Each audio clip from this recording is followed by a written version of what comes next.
All right, guys, so this is your little summary of what you need to do about making tweaks to your thesis and having time to draft. So if you take a look at these thesis statements, they all have some sort of flaw. And so if we look at the first one, Brent Staples' message in his essay is conveyed to the audience through many rhetorical devices in which he suggests that stereotypes of race and gender can impact someone's life in the easiest ways. So this does not answer the question. I do see they give a nod to rhetorical devices, which is good, and they don't get too specific. So I like that. But the question is, what is life like for an African American at the time? So stereotypes of race and gender, this, I guess works, can impact someone's life in the easiest ways. I'm seeing that there's an impact, but I want you to be more specific here. And so this is not a good thesis. It also doesn't define two clear branches. If we look at thesis 2, Brent Staples appeals to his audience to consider that Black men must contend with being considered a threat and that they are also threatened by how society perceives them.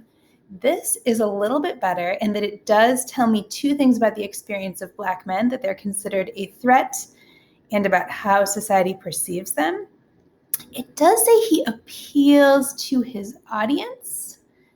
And so that could almost be a nod to language. And we would just have to decide. I think Brent Staples uses language to appeal to his audience. Asking them to consider that Black men can be considered a threat would be a little bit more of a clear nod to language. So this one is better, but not perfect. So number 3, Staples applies mockery as well as humor to get the audience to relate to him, thus allowing them to consent with him.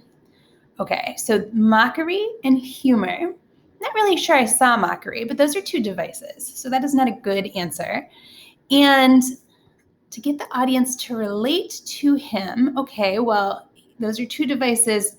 To relate to him is not answering the question and thus allowing them to consent with him. This is also not really answering the question about how he conveys the experience of Black men. It is way too focused on rhetorical devices. So we're going to say 3 is really not good. And 1 is also pretty bad. Okay, and here's number 4. Brent Staples explores discrimination he faced as a Black man living in Chicago and New York. He uses his use of ethos and pathos serve well to support his position to convince others to take a new perspective. He is trying to convince others to take a new perspective, but again, this doesn't tell me what he's trying to convey about the experience of Black men. This first sentence is fine, but it's not really part of the thesis. He uses ethos and pathos. These are two words we have been told as AP teachers to tell you never to use in a thesis statement or as a device because everybody uses ethos and pathos. It's kind of like breathing. They're too broad. It's like saying Kaplowitz is a good teacher because she's breathing. Well, of course I'm breathing. I'm alive. So this is also not good. Don't name devices and definitely don't use generic devices like ethos and pathos. All right. So that is your little review of why this is not all that good. And we are going to kind of go from there. What I want you to consider as you go is this. Please consider giving a nod to rhetoric in your thesis. Here are some different words you can use as a nod to rhetoric that are very generic and not naming devices. Language. Staples uses rhetorical appeals. He uses thoughtful choices. Remember, that's all rhetoric is. He uses appeals to his audience. This one's okay. It's a little weak. It was in one of our example theses. Deliberate prose. Again, that kind of goes along with thoughtful choices. It actually does mean rhetoric. A variety of techniques. You could even say Brent Staples works to create regard. So give some sort of nod to rhetoric.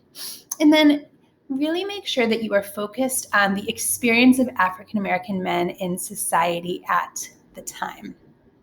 One thing you might want to consider is that you might have a big, broad answer. Staples uses rhetoric and then branch out into 2 meanings. Or some of you, it's not incorrect to state your 2 meanings and for each one of them, give a different nod to rhetoric. Staples uses language to convey that African American men are threatened, and he uses thoughtful choices to convey that they are also perceived as a threat. That would likewise work. So today your job is to check your thesis and work on your draft.